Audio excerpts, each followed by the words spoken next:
Buenas Bendiciones, noches, ¿cómo hermano. estás? Qué bueno Bien, ver. Dios les bendiga. Te presento acá a los muchachos.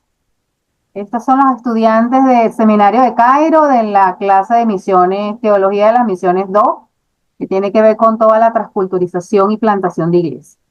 Entonces, bueno, Qué aquí. bueno. Bueno, un placer, hermano. Mi nombre es Félix Coach. Soy misionero aquí en Brasil. Trabajo con una organización llamada Almacira. Nos dedicamos a predicar el evangelio en el mundo musulmán. Y específicamente, pues yo trabajo como coordinador de entrenamiento. Entonces entrenamos misioneros para que evangelicen a los musulmanes con una herramienta de evangelismo y discipulado basada en películas, en documentales, guías de teología. Para dar el apoyo tenemos un equipo de trabajo y bueno, estamos aquí viviendo en Brasil, trabajamos también acogiendo a refugiados extranjeros aquí en esta ciudad del interior del estado de São Paulo, donde vivo. Soy casado, tengo 3 hijos y bueno, soy de Venezuela, pero vine aquí al Brasil en el año 2017 y desde entonces vivo aquí. Un placer conocerles. Entonces, bueno, ya están, creo que la mayoría, faltan algunos, pero para hacer efectiva la reunión, recuerden que Zoom nos regala apenas 40 minutos y ya vamos avanzando. Entonces, bueno, vamos a empezar con la reunión. Si su internet se coloca lento, pues le recomiendo que apague la cámara, ¿ok? Si está chévere, pues continuemos todos con nuestros rostros ahí en la cámara. Sí les voy a pedir que mantengamos los audios apagados para que se pueda hacer mejor la grabación. Estamos grabando esta sesión pues para que nos quede.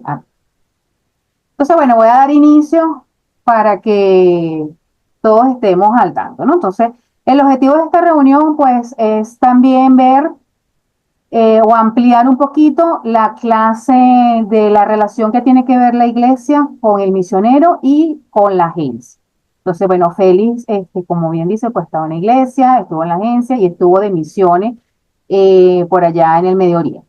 Entonces, bueno, yo les traje una serie de preguntas que él va a ir respondiendo. Los muchachos ya saben que si tienen alguna pregunta, hacen la función de levantar la manito en la plataforma y bueno, para darle el paso. Bueno, la primera pregunta que tengo acá por hacerle tiene que ver justamente con esa parte de la relación. ¿Cómo fue el proceso de envío al campo y cómo fue la relación que como misionero estuviste entre la iglesia y la agencia en ese proceso de entrenamiento antes de ir al campo? Bien, nosotros entendemos que el llamado misionero viene de parte de Dios, ¿ok? Eh, Entendemos también que todo cristiano tiene dones, cada uno de nosotros, según explica Pablo allá en Romanos 12, en 1 Corintios 12, cada cristiano tiene un don. Y es muy importante que cada uno desarrolle sus dones. Cuando tú vas entendiendo tus dones, en el momento que tú entiendes que misiones es parte de tu llamado, porque el llamado tiene que ver con el don, entonces acontecen dos cosas. En ti hay un querer y un hacer, porque la Biblia dice que Dios es el que pone el querer y el hacer conforme a su voluntad. Pero al mismo tiempo, la iglesia reconoce tus dones y reconoce tu llamado, reconoce tu vocación. ¿Ok? Nosotros sabemos que la palabra vocación viene del latín vocare, que tiene que ver con llamado, las um, habilidades que una persona tiene y los dones. Entonces, cuando yo tuve el llamado misionero, yo simplemente compré una agenda, me gustaba orar y eso, y yo estaba en el Evangelio hacía unos meses, o no me acuerdo, y yo compré una agenda, tenía como 8 meses en el Evangelio, y siempre me llamaron la atención las tierras bíblicas, me llamaron la atención cómo era Israel, el Medio Oriente, la Mesopotamia antigua, Asia Menor, donde vivía el apóstol Pablo. Cuando yo leí que todas esas tierras donde vivió el apóstol Pablo, donde hizo sus viajes, estaban en manos del Islam, no me hizo, me entró una especie de confusión en el sentido de que nosotros predicamos que tenemos poder, ¿verdad? Eh, to- Dios le dijo a Josué que donde colocara la planta de su pie sería su posesión. La Biblia dice que todo lo podemos en Cristo que nos fortalece, pero entonces hay unos lugares donde cristiano no puede pisar, o sea, Satanás es el que manda en esos lugares. Si la Biblia dice de Jehová es la tierra y su plenitud, el mundo y todo lo que en él hay. Entonces comenzó un conflicto en mí y yo comencé a leer al respecto de misiones. En la agenda, todos los días teníamos que orar por un pueblo no alcanzado. Y en la iglesia, el Olivar, siempre se hablaba de misiones porque tenemos un misionero llamado Waldo Uches que hace mucho tiempo, no sé si la iglesia todavía está en relación con él y eso, pero él siempre iba a la iglesia, siempre hablaba de misiones, siempre se invitaba misioneros a la iglesia. Entonces vino un misionero de Brasil y habló sobre la ventana 1040 y compartió sobre los desafíos. Por supuesto, nosotros no podemos dejarnos llevar solamente por la necesidad en ciertas partes del mundo, por ejemplo, la idolatría en la India o, por ejemplo, el hambre en África, etcétera, etcétera, sino que tenemos que dejarnos llevar primeramente por el llamado de Dios y la guía del Espíritu Santo. Entonces, cuando surgió eso en mí, yo comencé a investigar y fue cuando Dios trajo a ese hombre de aquí de Brasil para hacernos un desafío a los jóvenes. Yo dirigía una comunidad cristiana en la Universidad Experimental Politécnica Luis Caballero Mejía, allá en La Yaguara. Y entonces yo evangelizaba, tenía un equipo de evangelismo, ¿ok? Yo daba una célula también en un barrio que le llamábamos el ecuatoriano, de los ecuatorianos subiendo por la iglesia. Y yo también era el activo en los jóvenes. Entonces yo sentí el llamado de Dios a dejarlo todo y a irme para Turquía como misionero. Pero yo no puedo tomar una decisión solo porque nosotros somos parte de un cuerpo. Entonces yo fui, hablé con mis autoridades, hablé con la pastora María y con los diáconos de la iglesia.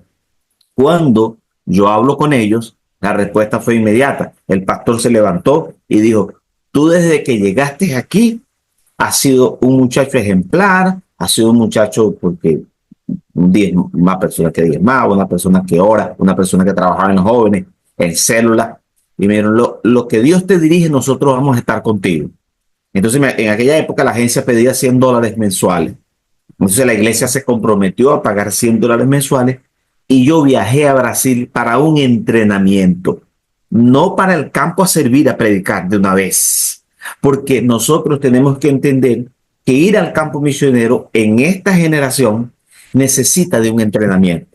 Entonces fue allí cuando yo vine al Brasil y participé de un entrenamiento que duró 2 años. ¿Ok?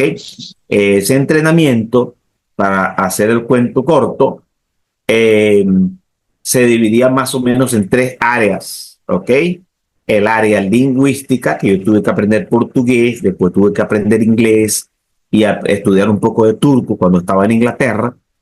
Aprender teología, porque el misionero va al campo a predicar a Cristo, a predicar la palabra, pero si él no conoce la palabra, la Biblia dice que el obrero debe manejar bien la palabra de verdad.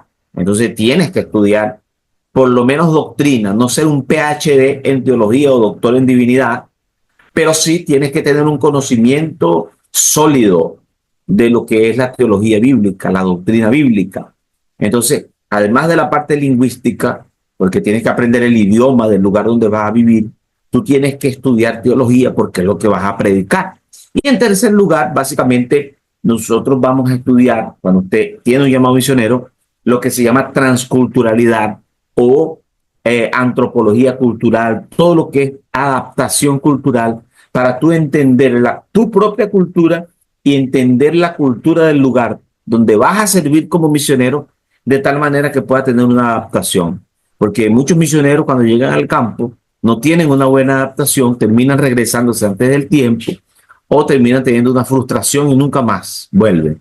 Entonces es un proceso y por eso hay que estudiar lo que es transculturalidad, lo que es adaptación transcultural, leer literatura y todo eso se lleva a cabo durante el entrenamiento misionero. Eso fue lo que yo hice y después de 2 años entré, ¿ok? En Turquía Y algo importante es que nosotros a veces en algunos países que el misionero quiere entrar, hay barreras, son países que nosotros llamamos de acceso restringido.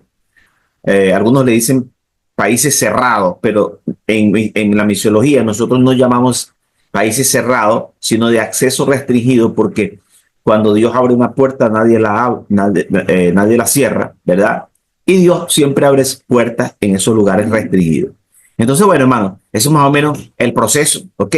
Reconocer el llamado, tus dones, comunicarlo a las autoridades y entrenarte para poder tener éxito en el lugar donde vas como misionero. Muy bien. Fíjate, Feli, para poder ir, tú mencionaste que la iglesia te aportaba, ¿no? Entonces la siguiente pregunta sería, en ese proceso de ya estando en el campo, ¿no? Ya estando en el proceso ya de todo, no solamente cuando estuviste en Brasil aprendiendo toda la lingüística, cuando estuviste en Inglaterra, y ya posteriormente cuando ya estabas en el campo, que era la misión, donde ibas ahí. ¿Cómo fue ese proceso de sostenimiento económico, relacionado en todo el proceso? Y si tuviste autofinanciamiento, o cómo fue el apoyo de la iglesia, de la agencia, la del hermanos, aquellos socios de ministerio. Ok, importante pregunta. En cuanto al sustento financiero, hermano, existen tres tipos de sustento, ¿no? Existe el sustento espiritual, que es la parte de la oración, ¿ok? Nosotros necesitamos una iglesia que nos apoye en oración, amigos, necesitamos varias iglesias, contactos que oren constantemente por nosotros, y el misionero generalmente envía una carta de oración. Pero no solamente oración, sino amistad, llamadas, relacionamiento o relaciones de persona, amistad. Y por supuesto las finanzas, porque cuando usted llega al campo, usted tiene que alquilar una casa, usted tiene que ir a la universidad a estudiar el idioma, o tiene que ir a una escuela de idioma, tiene que pagar alquiler, tiene que comprar comida y todo. Cuando la iglesia me daba $100, por supuesto $100 no era suficiente. Entonces, ¿qué hacíamos en la agencia? Generalmente las agencias orientan al estudiante, al misionero, para que él continúe levantando recursos por cuenta propia a través de contactos de amigos que nosotros le llamamos mantenedores. Son personas que se levantan y te ofrendan, por ejemplo, $50 mensuales. Entonces nosotros teníamos una lista de personas que eran nuestros mantenedores. Pero en teoría, cada iglesia que envía un misionero, la iglesia reconoce el don, la persona tiene buen testimonio, la persona es seria. Las iglesias deberían asumir el costo total del misionero, ¿ok? Pero tenemos el problema. Muchas iglesias no tienen todos los recursos para cubrir el 100% de los gastos del misionero, y cuando tienen los recursos, porque muchas iglesias sí lo tienen, no tienen la visión. Entonces, muchas veces hay iglesias que, por ejemplo, yo conozco iglesias que sustentan a un misionero en el Medio Oriente, y el misionero recibe un valor más alto que el salario del pastor. Entonces hay pastores que simplemente dicen, no, pero ¿cómo es posible que el misionero va a ganar más que yo? Pero no se trata de cuánto ganas tú, cuánto gana yo. La idea es cubrir los gastos de la persona, y hay países donde es muy caro. Por ejemplo, nosotros tenemos misioneros en África, hay países en África, hermano, que el costo es 2 veces el costo de vida de Venezuela, 2 veces el costo de vida de Brasil, de Paraguay. Entonces, hermano, es una responsabilidad de la iglesia, pero si la iglesia no tiene visión, o si la iglesia tiene sus excusas, dice que está construyendo, algunas iglesias dicen que está construyendo, otras iglesias dicen los diezmos están bajando, tienen sus excusas. Eso es problema del pastor, la directiva con Dios. Uno como misionero tiene la responsabilidad de atender el llamado. Entonces, cuando las finanzas faltan, por ejemplo, yo cuando estuve en Turquía, la iglesia siempre fue fiel conmigo, pero no era solamente la iglesia del lugar, eran otras iglesias y amigos de aquí de Brasil que enviaban recursos. Mi familia me enviaba recursos, y así se completaba el sustento. Que cuando la agencia entra en contacto con el campo que te va a recibir, generalmente las agencias tienen líderes de campo que ellos organizan y gerencian el trabajo de los obreros que viven, por ejemplo, en Marruecos. PMI tiene un líder en Marruecos, en Argelia, en la mayoría de los países del norte de África donde ellos están. Entonces, ese líder que está allá manda un presupuesto. El misionero fulano, ¿verdad? Yulei Machado y su esposo van para acá. Entonces, ellos, la cara de Yulei, necesitan $1,200. Entonces la iglesia dice, wow, $1,200, no tenemos eso. Entonces la iglesia dice, bueno, nosotros vamos a contribuir con 500. Vamos a hablar con otros pastores, amigos, predicas en una iglesia para ver si ellos te ayudan. Entonces tú te buscas 7 iglesias que te ayuden con $100, o 14 iglesias que te ayuden con $50, o varios hermanitos que te ayuden con $20, y haces una lista y te bajas a trabajar para levantar los recursos. ¿Qué pasa? En el medio del camino hay gente que se le olvida para de contribuir, o simplemente dice, bueno, mandamos a Yulei y a su esposo y no han plantado ninguna iglesia, no se han ganado a nadie, ya tienen un año y no se han ganado ni uno para Cristo. Ah, no, Yulei se está rascando el ombligo. Entonces le quitan el sustento. Entonces, ¿qué pasa con algunos misioneros? Tienen que regresarse a casa. Pero cuando tú tienes visión y entiendes tu llamado, entonces con las agencias se preparan para eso, porque yo conozco muchos misioneros que la iglesia les cortó el sustento, se olvidó, no te dicen por qué, ¿verdad? La iglesia, por ejemplo, Olivar pasó por diferentes etapas, situaciones, el país pasó por etapas. Yo no recibo un centavo de la iglesia, pero yo no dejé el ministerio. ¿Qué pasa? La agencia te dice, mira, busca estrategia. Entonces, yo como hablaba inglés y me gustan los idiomas, yo hice un curso con la Universidad de Cambridge y yo comencé a dar clases de inglés. Y con las clases de inglés, yo completaba mi sustento. Lo hice en Venezuela cuando yo dirigía la misión. Yo era director de una organización en Venezuela. Cuando vine aquí como director también, enseñé inglés, aunque Dios levanta, hermano. Si no es a través de dar las clases de inglés o algún otro tipo de trabajo, hay misioneros que trabajan en el campo. Dios levanta personas. Y eso es un concepto que está basado en 1 Corintios capítulo 18, cuando el apóstol Pablo llegó a Corinto como misionero, en su segundo viaje. Y la Biblia dice que él se encontró con una pareja de italianos llamado Aquila y Prisca o Priscila, Aquila y Priscila, su mujer, que ellos hacían tiendas, ellos hacían barracas o carpas de aquella época, por supuesto, y ellos trabajaban en el comercio. Ellos vendían esas carpas y se sustentaban. Las iglesias de Macedonia y las iglesias de Corintio le mandaban recursos también a ellos.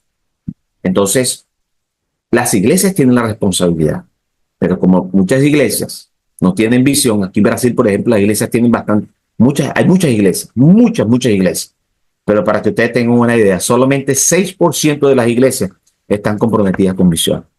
6% solamente, de 106, muy poco. Entonces, muchos misioneros tienen que inventársela, muchos misioneros trabajan en el campo, muchos misioneros tienen negocios, porque hay misioneros que trabajan haciendo negocios online para sustentarse. Pero normalmente el misionero construye relaciones. Hay una iglesia que me ayuda, que está fuera del país, porque yo fui fuera del país una vez, prediqué y la iglesia me adoptó como misionero.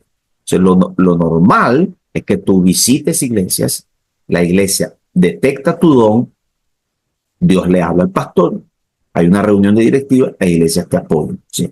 Generalmente cuando el misionero va a salir del campo, él va a visitar iglesias, por ejemplo, la Asamblea de Dios de Venezuela, cuando aprueban a un misionero para salir, ¿ok? Por el departamento de misiones de las, no sé cómo llaman, ellos mandan a los misioneros por todas las iglesias que quieran recibir a los misioneros para hacer una gira.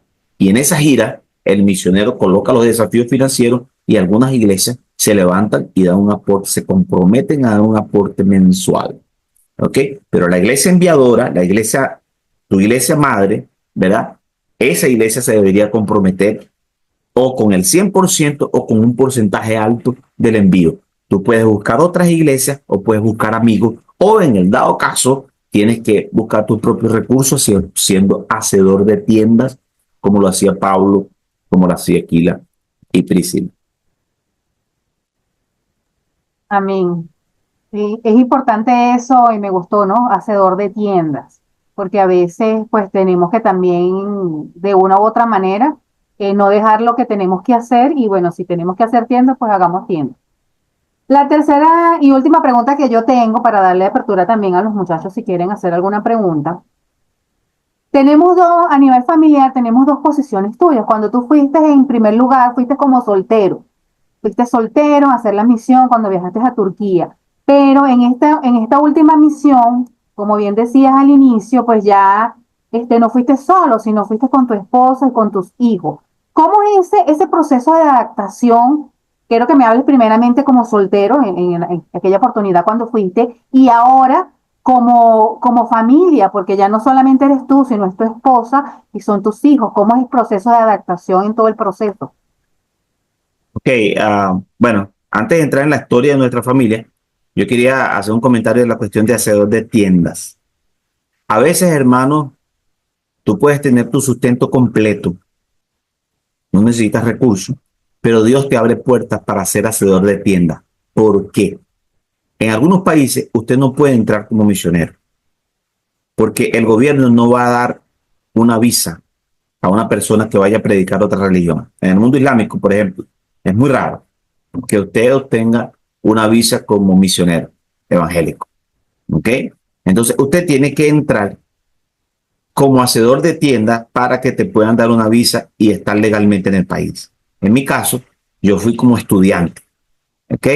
Yo estudié en Venezuela, me formé como tecnólogo, trabajaba en el metro y cuando yo fui a Turquía, la oportunidad, la puerta que Dios abrió fue para ser estudiante en una universidad local. Entonces yo entré a estudiar física, ¿ok? A estudiar en una universidad local y eso me dio visa.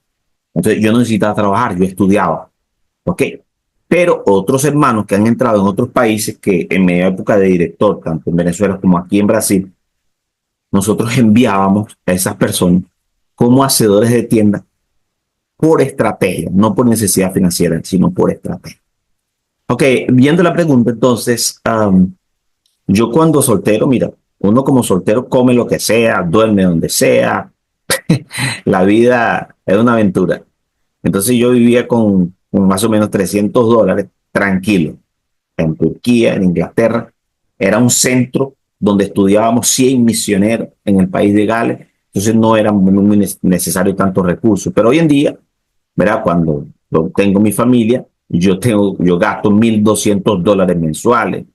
Entonces todo ese dinero, por supuesto, ¿verdad? Tú necesitas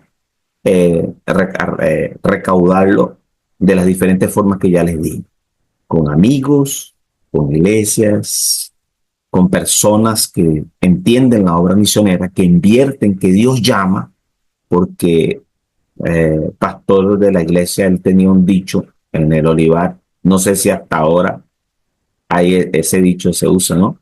Que el que invita paga. O sea, si Dios nos llama, Dios se encarga de suplir todas nuestras necesidades y por eso el apóstol Pablo decía, nuestro Dios, mi Dios, pues suplirá todas mis necesidades conforme a sus riquezas en gloria. Entonces Dios es el más interesado en la obra y yo visitando, predicando, escribiendo cartas, las personas ven los resultados, las personas escuchan la palabra cuando tú ministras, cuando tú predicas y las personas ven tu historia de vida, ¿ok? Yo, en cuanto a esa área de adaptación, yo fui a Venezuela en el 2003 y entre 2003 y 2006 yo estuve un tiempo en la iglesia ayudando como pastor asociado Y entonces me pidieron para que ayudara a dirigir la misión. Entonces yo comencé a dirigir la misión allá. Comenzamos un trabajo de plantación de iglesia. Comenzamos a visitar los indígenas guaraos en la frontera con Guyana, de Tucupita hacia adentro, ¿verdad? Del Tamacuro. Y mientras yo estaba en la iglesia, estaba haciendo esos viajes, movilizaba, predicaba en Venezuela, pero yo estaba en la iglesia y ahí yo conocí a mi esposa y nos casamos, ¿ok? Pero ya yo era pastor asociado en la iglesia, ¿verdad? Y la iglesia me daba una ayuda financiera, no el 100%. Yo tenía otros mantenedores, ancianas, señoras que de su pensión daban una contribución mensualmente para nosotros. Hoy, claro, por causa de la situación del país no pueden, pero algunas sí, algunas hasta hace tiempo me preguntaron, mira, estamos diezmándonos sobre la iglesia. Y esas personas, Dios hacía que se mantuvieran fieles. Entonces, hay personas, hay familias, hay iglesias que se mantienen fieles, otros no, porque no entienden, porque perdieron la visión, la. Pero si tú eres llamado y tú tienes tu relación con Dios, tú aprendes a levantar recursos, aprendes a escribir cartas, aprendes a comunicar tus necesidades sin estar pendenciando, sin ser pendenciero, porque el obrero es digno de su salario. Es trabajar, servir, pero sentirse digno para que cuando tú coloques tus desafíos, Dios simplemente te lo suple. Entonces, cuando yo eh, me vine a Brasil, me vine casado, ¿ok? Y mi esposa, disculpe que mi perra está aquí latiendo, ¿no? Está presa, está aquí guardada, porque yo estoy en la parte de afuera de mi casa, porque el calor aquí es terrible, más terrible que en cabina. Entonces, ella comenzó a estudiar portugués, ella tiene mucha dificultad con los idiomas, pero nosotros nos vinimos con nuestra hija de 4 años, creo, 5, algo así. Ella, mi hija se crió aquí, ella habla mejor portugués que nosotros. Y el segundo, que nació en Venezuela, él tenía como 2 años. Mi hija tenía como 7, 8, no me acuerdo bien, y él tenía como 4 o 5. Ella tenía 6, yo no me acuerdo, soy malo con las edades, man. En el 2017 fue eso. Y ellos aprendieron el idioma, nosotros los registramos en una escuela local. Ella se fue adaptando poco a poco porque ella tiene don de gente, que llamamos, ¿no? Tiene facilidad para conectarse con las personas. Y nuestros hijos naturalmente se adaptaron porque los niños se adaptan con mucha facilidad donde están.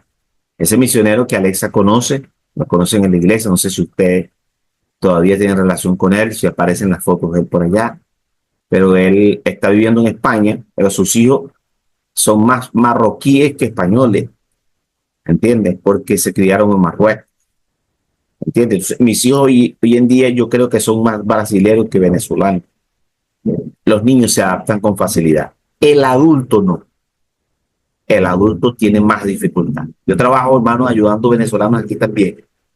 Y hay venezolanos que no, eso se lamentan, se quejan y quieren hablar español con la gente. Pero yo le digo, pero tú estás aquí en Brasil, tú eres el que tiene que adaptarte a ellos, no ellos a ti. Y entonces a veces la gente se queja y todo, pero durante el proceso de entrenamiento, la persona es formada, es entrenada para que aprenda el idioma, para que se adapte a la cultura y pueda vivir como un nativo en medio de los nativos, porque nosotros somos los intrusos, no ellos. Claro, ya Entonces, están en su territorio.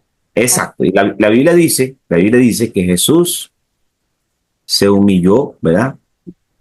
Se despojó, ¿verdad? De su gloria para vivir entre nosotros.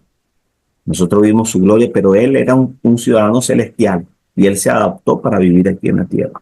Entonces, si Jesús lo hizo, ¿cómo nosotros no lo haríamos para adaptarnos en medio de la gente pagana? Por ejemplo, aprender árabe, aprender el idioma turco.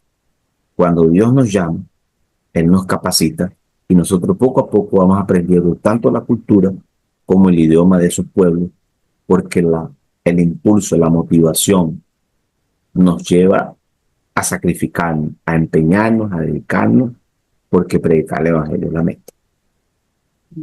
Quedan 7 minutos, entonces vamos a dar la oportunidad de 2 preguntas bien concretas que no nos vayamos a extender del tiempo. Entonces no sé quién quiere intervenir, pues tiene la palabra.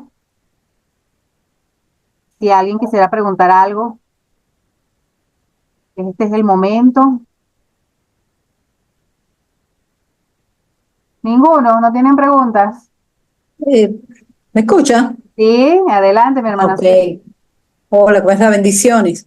Amén. Bueno, no estuve desde el principio, pero ya más o menos entendí que estás en Brasil y que has estado en varios países. O sea, mi pregunta es, esa adaptación, ¿verdad? ¿Qué tan complicada puede ser en esos países, como dices tú, lo que dijiste, por lo menos donde no aceptan la religión? Ok, ya se sabe que a nivel de autoridades no lo acepta, pero la gente, si tienes esa receptividad con la gente, o la gente igualmente también tiene esa traba ahí. Quería saber. Eso depende del lugar. Hay Ok. lugares donde la gente te va a aceptar muy bien, hay lugares donde no. Generalmente en el mundo islámico, las personas viven una confusión muy fuerte porque el Corán les manda, el islamismo es una religión que les manda a acoger bien a los extranjeros. Pero al mismo tiempo, nosotros somos considerados infieles. ¿Entienden? El infiel, según la ley islámica, puede ser engañado, puede ser robado. Pero la gente de corazón, la gente sigue una religión diabólica, pero ellos ni saben de esas cosas. A veces son nominales y ellos te atienden muy bien, te acogen muy bien. Yo fui muy bien tratado por la gente. Yo soy negro, ustedes lo pueden ver. Turquía es un país que no tiene negro, no, las personas no son de color. Y a pesar de eso, yo fui muy bien acogido. Yo tuve muchos amigos, me invitaban a la familia, nosotros visitamos familia, pero yo tuve problemas con los religiosos. ¿Ok? Yo fui golpeado una vez por un hombre y simplemente yo estaba jugando ajedrez en una plaza con unos amigos que yo siempre visitaba, comíamos, tomábamos té, que es una costumbre ya, y ellos eran, no sé cómo se dice, ellos manejaban plata, ellos hacían cosas con plata y vendían cosas de oro y de cobre. Y el muchacho me dio un golpe por la espalda con la mano abierta, un hombre grande, y dice, yo soy musulmán, ¿y qué vas a hacer? Entonces mis amigos vinieron, intervinieron, y me dijeron, siempre me decían que no caminara por el mismo lugar, que siempre andara por lugares diferentes. Pero aparte de esa experiencia, la policía una vez me retuvo por 4 horas dentro del campus universitario donde yo estudiaba. Pero generalmente hablando, son más las puertas que Dios abre para que tú tengas contacto con ellos y les presentes el evangelio, que el impedimento, la persecución y el rechazo. Uh-huh. Eso varía, ¿ok? Eso varía para si tú vas a una ciudad, si tú vas a un pueblo, si tú eres soltero, es más sospechoso, porque yo fui confundido con jugador de básquet americano, fui confundido con padre del Vaticano, imagínese usted, fui confundido como traficante de drogas nigeriano también, solamente para que ustedes tengan una idea. Qué fuerte. Hola. Bien. Más o menos, ¿qué otros factores, verdad, debo considerar antes de ir al campo? ¿Qué otros factores? Sí, debo considerar antes de ir al campo, porque, o sea, ciertamente hay una preparación previa. ¿Cuáles serían ese tipo? O sea, ¿cuáles preparaciones en realidad como misionero yo debo tener? O sea, ¿cuáles son esos factores que yo debo considerar de realmente importancia antes de ir al campo? Muy importante esa pregunta, muy importante. Una cosa que es determinante, súper importante, es la parte emocional, la salud mental y emocional del misionero. ¿Por qué? Cuando nosotros llegamos a un campo, a un lugar donde nosotros no conocemos a nadie, llegamos a un lugar donde no conoces el idioma, no conoces la cultura, no encuentras harina para hacer arepa, no encuentras malta, malta polar, malta Caracas, no encuentras harina para hacer empanada, arepa. Y entonces la comida es diferente, la gente es diferente. Muchos misioneros se sienten frustrados y se sienten como, ¿cómo te puedo decir? Como pez fuera del agua. ¿Ok? Entonces, es muy importante que la persona tenga salud espiritual y salud emocional, porque la salud emocional va a estar relativamente asociada, va a estar relacionada o va a estar asociada a la salud emocional, salud espiritual. Eso está interligado. Entonces, si el misionero, por ejemplo, va con asuntos resueltos, perdón. Bueno, hermano, yo estaba hablando sobre la necesidad de tener salud mental y salud espiritual. Una cosa está relacionada con la otra. Si nosotros no somos maduros espiritualmente, si nosotros no somos personas que somos experimentados en batalla espiritual, por ejemplo, si nosotros no tenemos salud eh, conyugal, por ejemplo, buenas relaciones con nuestra pareja, buenas relaciones con nuestros hijos, todo eso es evaluado por la agencia. Si usted no tiene victoria espiritual, vida honesta, vida, sabe, usted va a tener problemas. Si usted tiene problemas en casa, financiero, va a tener, donde quiera que usted vaya, un problema de carácter. Entonces, nosotros debemos preocuparnos con ser discípulos. ¿Ok? Nosotros sabemos que para ser discípulos, nosotros tenemos que ser discípulos. Es un absurdo, es ridículo realmente, disculpen la expresión, tratar de ir a ser discípulo cuando tú no eres un discípulo. Entonces hay personas que no tienen madurez espiritual porque no han caminado tanto tiempo con Dios, y por eso es que Pablo le decía a Timoteo que no se podía poner un neófito en el liderazgo, porque la persona va a colapsar. ¿Ok? Entonces la persona no necesita ser un PhD en divinidad para ser misionero, pero necesita tener un grado mínimo de madurez. Entonces, la iglesia, cuando aprueba el misionero, es porque él ha demostrado, ha dado testimonio, tiene carácter. Entonces, yo estoy hablando de la parte familiar, por ejemplo, pero en la parte emocional es muy importante también. Porque si la persona es débil emocionalmente, hay misioneros que han caído en depresión.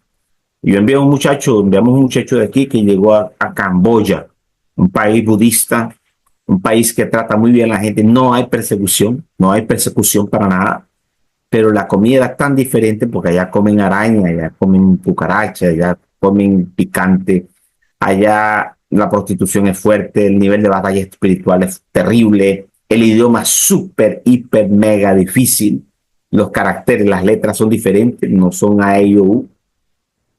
Y el hombre entró en choque y 2 meses después se regresó. Fue en tiempo de pandemia también, ¿ok? Y así en adelante. Nosotros entendemos que hay una batalla espiritual.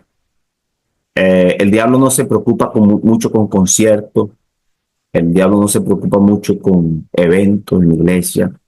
El diablo se preocupa con la predicación del evangelio porque él sabe que cuando este evangelio del reino sea predicado a todas las naciones, entonces vendrá el fin. Eso es lo que está escrito en Mateo, capítulo 24, versículo 14.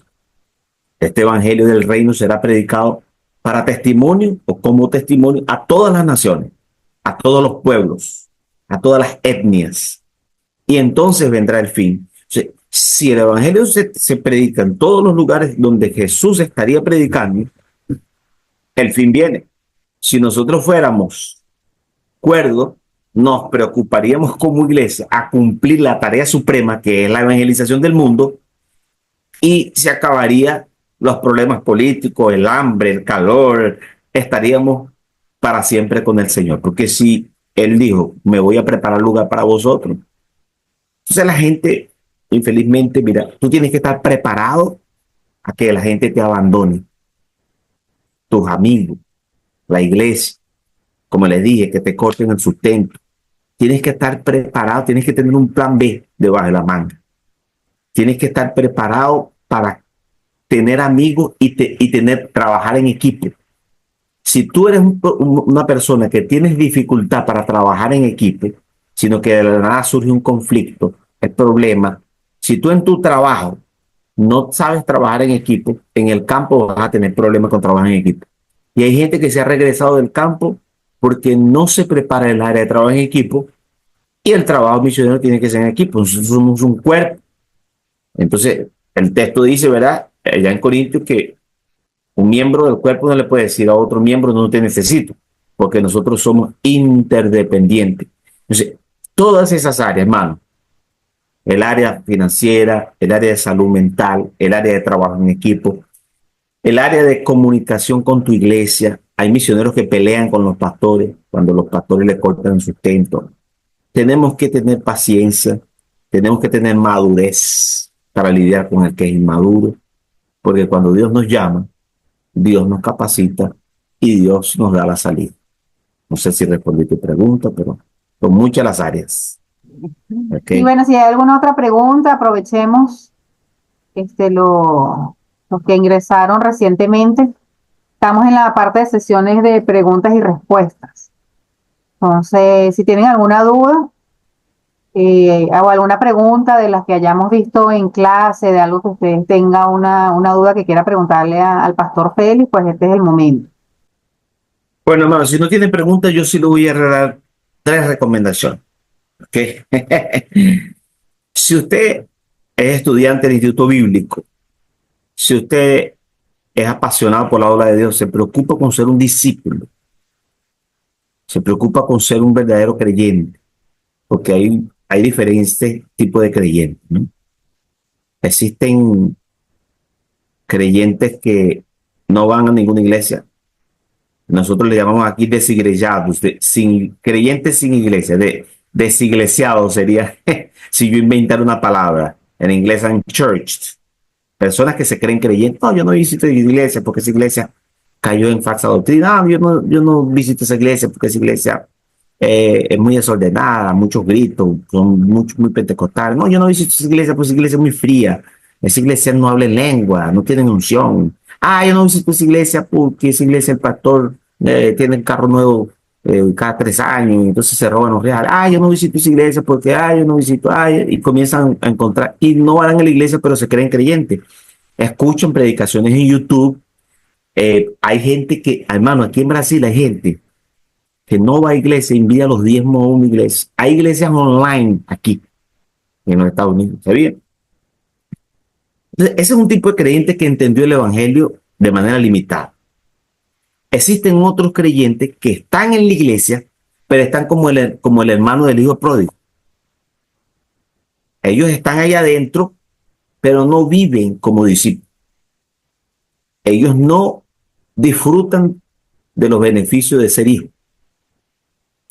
Ellos viven como aislados, como dice la escritura, de espalda, dentro del templo, pero con las espaldas, adorando al sol, como hacían algunos judíos, que estaban en el templo y estaban viendo al sol, adorando al sol. Porque van a la iglesia por religiosidad todos los domingos, y cuando se trata de hacer un evangelismo, cuando se trata de ayunar, cuando se trata de hacer la obra misionera, cuando trata de hacer algo que lo saca fuera de la caja, se incomodan, ¿verdad? Y existe el tercer tipo cristiano, que es el discípulo, que está dispuesto a negarse a sí mismo y a seguir a Jesús a toda costa. Yo les recomiendo que lean mucho, lean acerca de historia de la iglesia y de historia de las misiones, para que entiendan que una iglesia no es 4 paredes donde usted va a cantar y a dar diezmo y a gritar. Ser discípulo implica muchas cosas. Mira, yo voy aquí a una iglesia bautista y yo soy líder allí y tal. Yo predico en iglesias presbiterianas, pentecostales. Y la iglesia bautista se gloría de ser una iglesia organizada, bíblica y misionera. Pero en mi propia iglesia, más del 50% de las familias no hacen culto familiar. no oran con los niños. Entonces, para ser misionero hay que tener una vida con Dios, que Satanás te reconozca, que Satanás reconozca quién tú eres, conozca la suela de tus zapatos, como dice Abreu, ¿verdad? Y que tú seas un creyente verdadero, porque si no te puede pasar como los hijos de Seba. ¿Conocen la historia de los hijos de Seba? Te va a querer reprender al diablo y el diablo te va a decir: yo conozco a Pablo, yo conozco a Jesús, pero a ti no te conozco. Y te puede desnudar públicamente Satanás, porque hay creyentes que no buscan a Dios. Entonces, trate de ser discípulo. Yo le puedo pasar a Alexa, si es que ella ya no se los dio a ustedes, un site en internet para que usted lea, usted pueda conocer sobre pueblos no alcanzados y entienda que la prioridad es mi segundo consejo para usted. La prioridad de Dios es la evangelización del mundo. La obra misionera es la tarea suprema de la iglesia. Esas son dos recomendaciones. Trate de ser discípulo y trate de conectarse con aquello que importa, aquello que mueve la mano de Dios, aquello que incomoda a Dios. La agenda de Dios es terminar la gran comisión. Jesús dijo: todo poder me fue dado en el cielo y en la tierra, por tanto vayan y hagan discípulos. Eso no es una opción para la iglesia, eso es una orden para verdaderos discípulos que no viven una religión, sino que viven en una relación seria con su maestro. Amén. Amén, amén. Bueno, si no hay más preguntas, vamos a ir cerrando. Estuvo muy interesante, Félix. Sí complementaste algunas de las cosas que ya habíamos hablado. Me gustaría que me pasaras el enlace para que yo pasárselas a ellos, no. Pero sí, más o menos todas las cosas que hablamos, nos cuentas la experiencia, ¿no? Porque de mi parte, pues tengo la teoría, obviamente tengo vivencias, pero a nivel interno, ¿no? De cuando por ahí salíamos a vacaciones con propósito, ¿no? Le llamábamos, y podíamos compartir aquí en el territorio nacional. Pero la experiencia de todo lo que nos has contado, pues sí, ha sido súper interesante. Tuvimos a Rebeca ya en un video. Estoy ya en contacto con el hermano Ubaldo Uche, así que próximamente pues también les mandaré pues la información que le solicité a él. Cada uno les puse un punto, una tarea para desarrollar desde la experiencia. Entonces, si no tienen ninguna otra pregunta, vamos a cerrar esta sesión. Buenas noches. Ajá, Franco, cuéntame. Una inquietud que tenemos mi esposa y yo, que queríamos plantearle al hermano Félix. Muchas gracias por la oportunidad y esos consejos tan maravillosos que nos está compartiendo hoy. Ese trabajo de discipulado que se hace con las personas en esos sectores, ¿qué diferencia o en qué se diferencia el discipulado que normalmente manejamos nosotros dentro de la iglesia, o a las personas que por lo menos que contactamos, que le enseñamos la palabra de Dios? ¿Cómo se maneja, hermano Félix? Déjame ver si entendí tu pregunta. Tú estás preguntando cómo se maneja el discipulado a nivel de misiones. Sí, Cuando bien. tú eres misionero y discipulas allá afuera, ¿qué diferencia tiene el discipulado que haces en tu propio país? ¿Algo así? Sí, algo así en este estilo. Y, bueno, mira, primero, discipular las personas o hacer discípulos, ¿verdad? Es el mismo proceso en cualquier lugar del mundo, ¿ok? Después que la persona nace de nuevo, nosotros lo llevamos al crecimiento, a la madurez, ¿ok? Nos convertimos en mentores. Entonces, para ello, nosotros damos clase, ¿no? Le damos una clase bíblica. Pero el discipulado no se limita a una clase bíblica. El discipulado es una vivencia. Tú vives, caminas de lado a lado, porque Timoteo viajó con Pablo. Timoteo viajaba con él. Es una vivencia. Entonces tú, con tu esposa, alguien se convirtió allá en Birmania, donde tú estás trabajando, en Mongolia, y de repente esa persona comienza a pasar por persecución, por problemas. Tú tienes que acompañarlo. El discipulado que tú haces en Venezuela va a ser el mismo proceso, pero las implicaciones, la envergadura, los riesgos van a ser totalmente diferentes, porque es un cuadro diferente. Por ejemplo, si tú estás en África, la persona se convirtió, nosotros siempre hacemos pedido de oración, pero la persona fue expulsada de la casa. Entonces tú probablemente vas a tener que abrir la puerta de tu casa para recibir a esa persona y que viva contigo.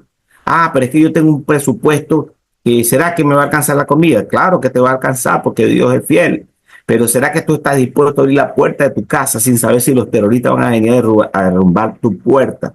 Entonces, el costo del discipulado en el campo generalmente es más riesgoso, es más desafiador que en Venezuela o en un lugar donde tú vives una vida más tranquila, más pasiva, o vamos a decir así, nosotros los misioneros a veces hablamos con unos términos que la gente medio que se ofende, porque uno a veces dice cosas fuertes, ¿no?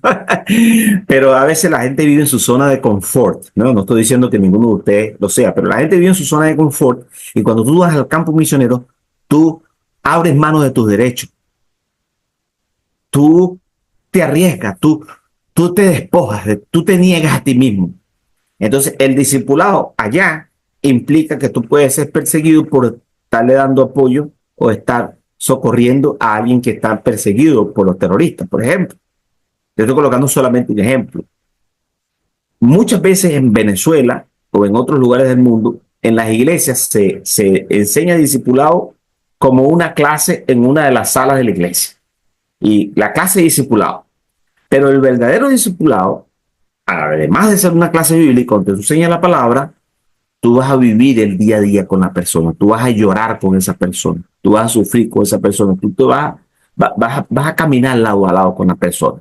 Ahora, por otro lado, se parece, ¿cómo se parece? Se parece en el sentido de que, o cómo no se parece, ¿no?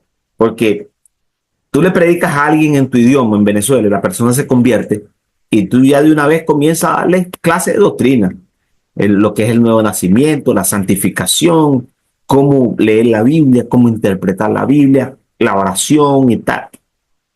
Cuando tú estás compartiendo con una persona en el campo misionero donde el idioma y la cultura es diferente, tal vez tú vas a estar discipulando a la persona o compartiendo con la persona y probablemente vas a gastar 6 meses andando con la persona y la persona no ha confesado a Cristo todavía. Nosotros trabajamos con Almacira, son videos, son documentales, y hay misioneros que han estado compartiendo con una persona y solamente después de un año que la persona confiesa a Cristo. En algunos contextos tú no haces llamado. En algunos contextos la persona ya se convirtió y tú no sabes. Pero él no te lo dice porque si te lo dice o si alguien se entera, le cuesta la cabeza o le cuesta, qué sé yo, el empleo o le cuesta el seguir viviendo en casa. Entonces, las implicaciones, los cuadros, las realidades son diferentes. ¿Ok? Entonces, por ejemplo, yo tuve la oportunidad de compartir con un muchacho por mucho tiempo y yo lo evangelizaba, le compartía historias bíblicas, porque evangelizar personas en el mundo islámico no es igual que evangelizar a un católico. Totalmente diferente. Nosotros nos enseñan las 4 leyes espirituales, nos enseñan a decirle a las personas que Dios es amor, ¿ok? Que Jesús murió en la cruz por nosotros, que todos somos pecadores y que debemos arrepentirnos para ser salvos de la condenación. Si usted le predica eso a un musulmán de la forma como yo se lo estoy diciendo, usted lo va a alejar para siempre, usted no va a tener resultados. Pero usted necesita entrar en una relación de amistad con una persona, ganar la confianza con la persona y contarle historias. Pero una vez un hombre se acercó a Jesús de noche porque él tenía miedo de que lo vieran la gente. Y usted no le dice, mira, abra la Biblia ya en Juan capítulo 3, que voy a compartir ahora la palabra de Dios acerca de Nicodemo, hermano. No. Usted le dice, mira, había un hombre que estaba inquietado con los milagros que hacía Jesús, pero él era un principal y él quería conocer a Jesús, pero por el status quo, él no fue a verlo en el templo, donde la gente se reunía, sino que fue de noche a verlo donde él estaba. Y Jesús tuvo una conversación con él, porque en estas tierras, en el mundo oriental, se usa mucho la oralidad, las historias. Entonces, cuando usted está compartiendo, usted después le dice, bueno, Jesús, este hombre, ¿verdad? Le dijo a Jesús que él era maestro porque nadie podía hacer las cosas que él hacía y tal. Y Jesús le dijo, es necesario que nazcas de nuevo. Pero él no entendió lo que significa. Él pensaba que era meterse en el vientre de la mamá y nacer de nuevo siendo viejo. Y entonces usted le predica todo Juan capítulo 3, pero no le dice el nombre del tipo.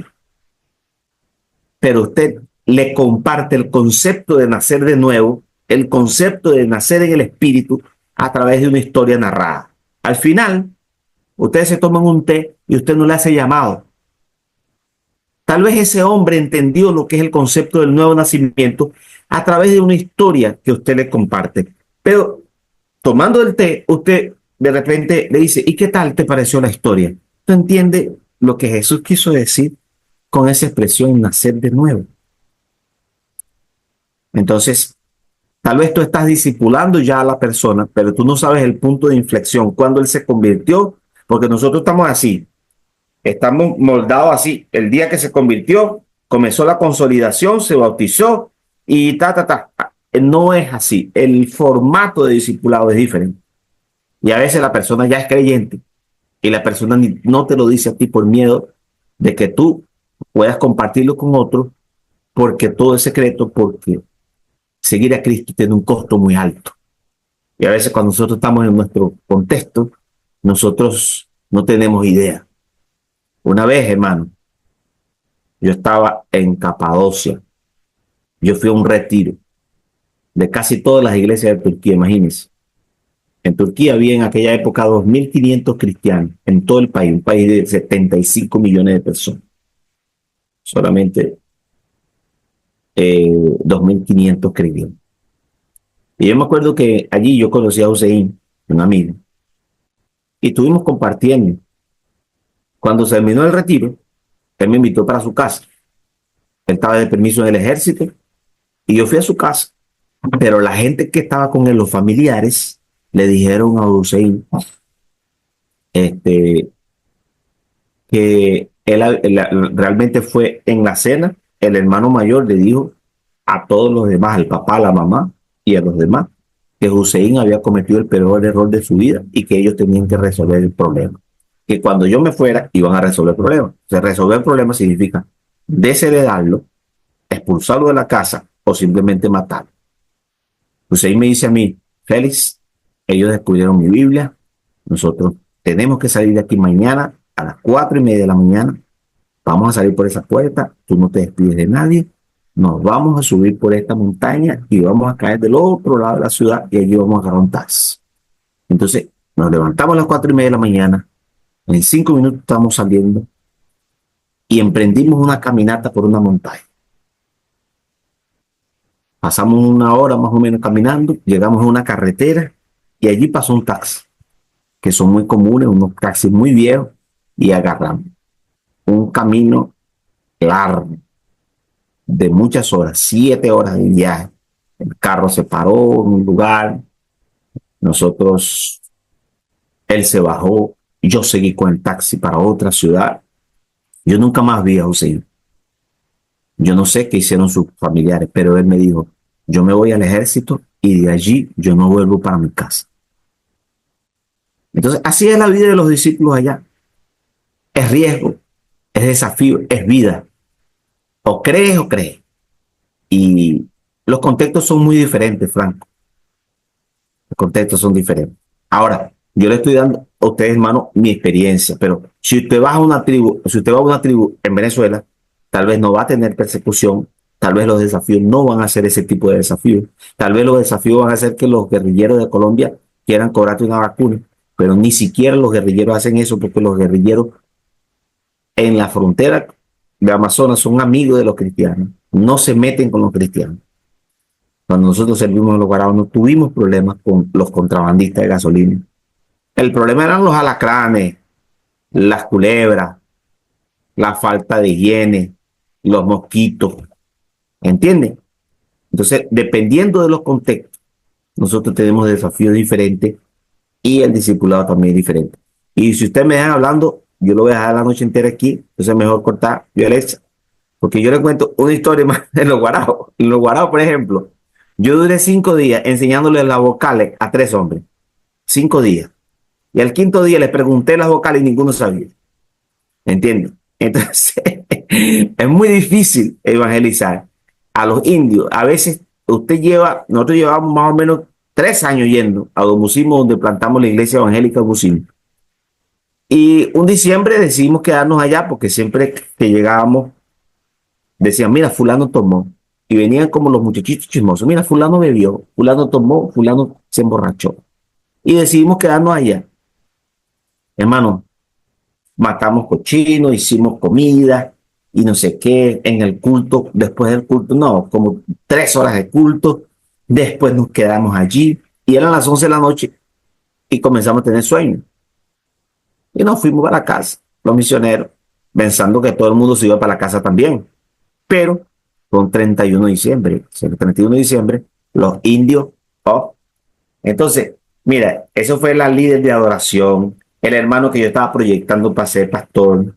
Eso, todo el mundo se emborrachó en esa aldea. Entonces el día siguiente se escondieron, o sea, no aparecían. Y yo comencé a visitar y fulano, no, Félix, tú sabes, hermano, yo quiero que usted me perdone, hermano pastor. Y entonces yo no tengo que perdonarte nada. Tú lo que tienes que hablar con Dios. Todos decían que no iban a volver a la iglesia porque habían pecado. ¿Qué le tuve que decir yo, hermano? El 1 de enero, hermanos, vengan a la iglesia. Ustedes bebieron. Dígale a fulano que venga a la iglesia. No importa que haya bebido, venga a la iglesia. Entonces ellos, al ver la gracia de Dios, o sea, Dios no me condena. Entonces algunos comenzaron a afirmarse, que ellos pensaban que yo me iba a molestar. Y yo les expliqué que Dios es Padre. Pero les expliqué Hebreo 10:26 también, que si pecamos deliberadamente después de haber conocido, ¿verdad?, la verdad, entonces yo les di por un lado, pero por otro lado los acogí con palabras de amor, de gracia.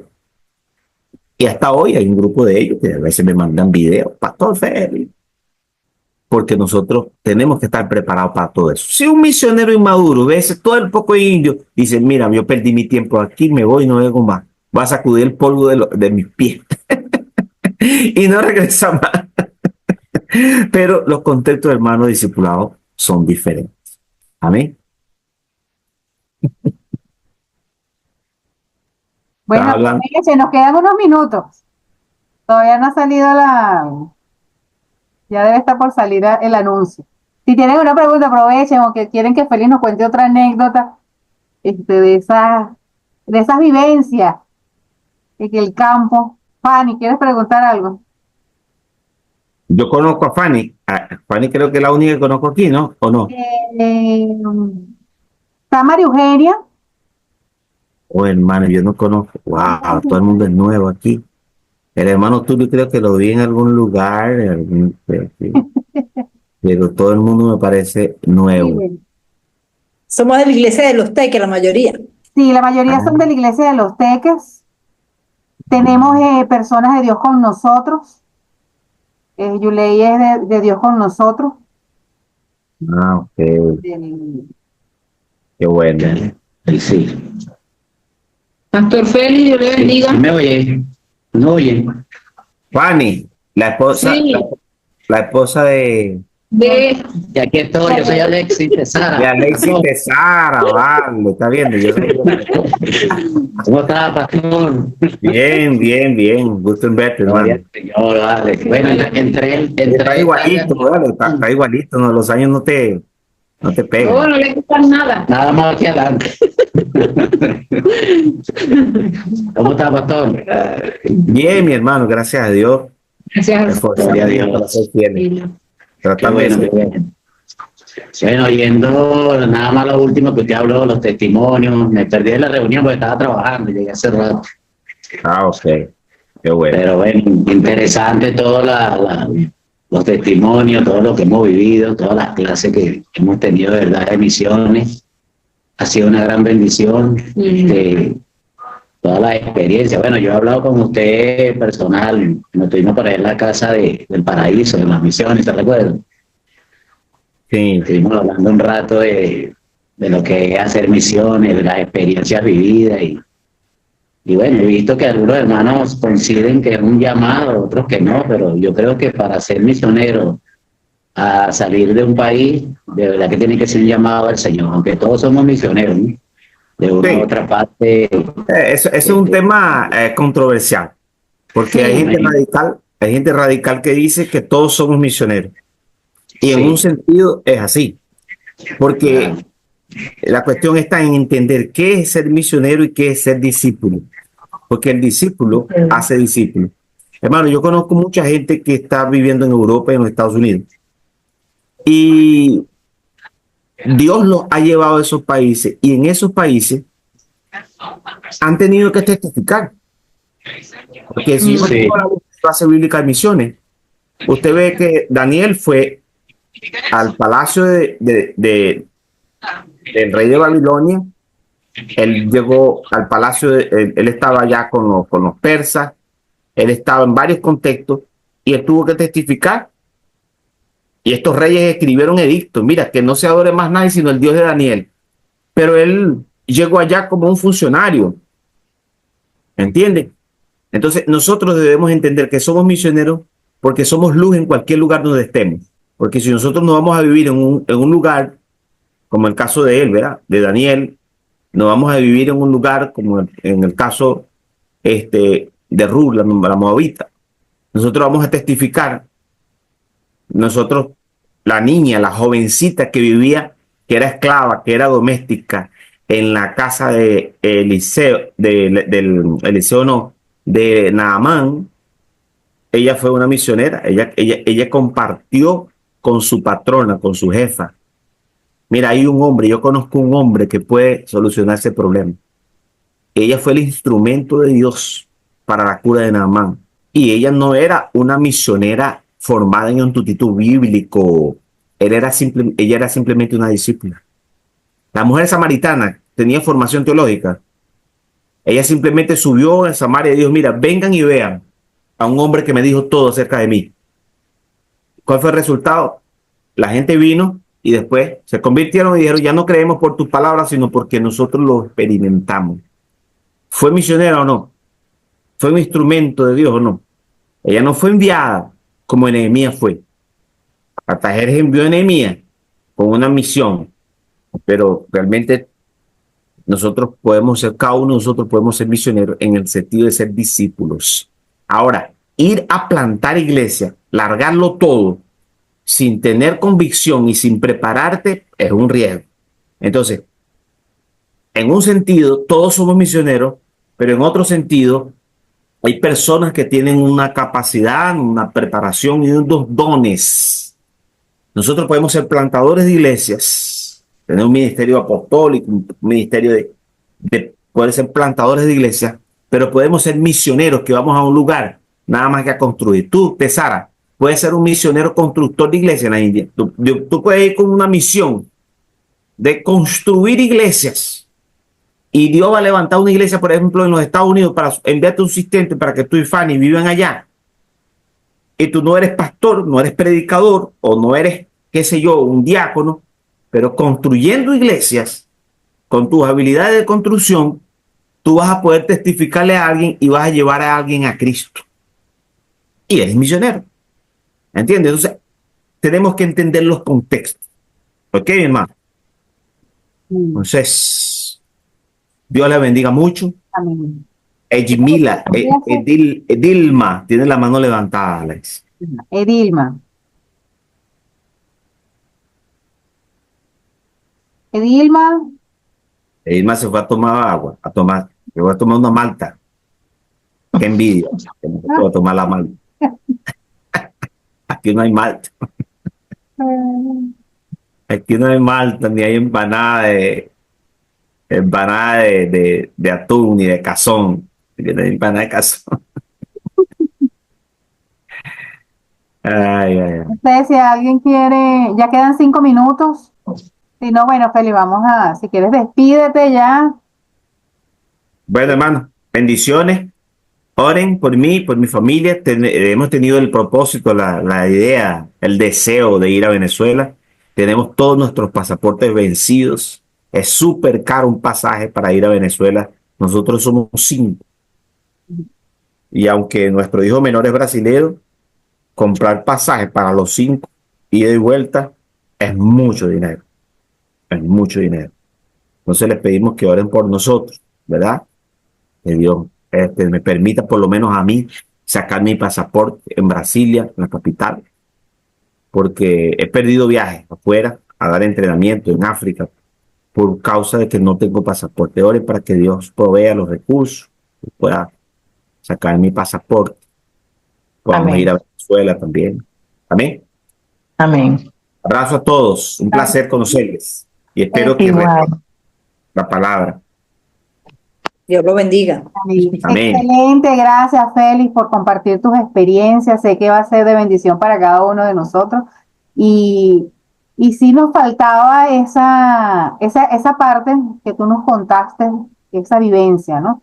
Y sabemos, ahora tenemos otras perspectivas en cuanto a la clase teórica, ¿no? Porque vimos una teoría y aunque no hemos experimentado, podemos atrevernos a seguir orando y que el Señor nos guíe en el llamado que Dios tiene para nosotros, cual sea que fuese, o cualquier país, pues, o cualquier lugar donde el Señor nos envíe. Ya vamos con un poco más de conciencia y quizás con una mentalidad más abierta a todo el proceso que puede conllevar el hecho de tomar una decisión en hacerlo. Entonces, bueno, con esto despedimos la clase del día de hoy. Nos vemos el sábado. Tenemos una nueva directriz que vamos a dar. En un rato se las paso por ahí, por el grupo de WhatsApp. Entonces, bueno, muchas bendiciones, que tengan excelente clase, de verdad, fue ideal, fue de bendición para nuestras vidas. Dios les bendiga. Amén, amén. Chao, hermano. Chao. Bendiciones. Amén.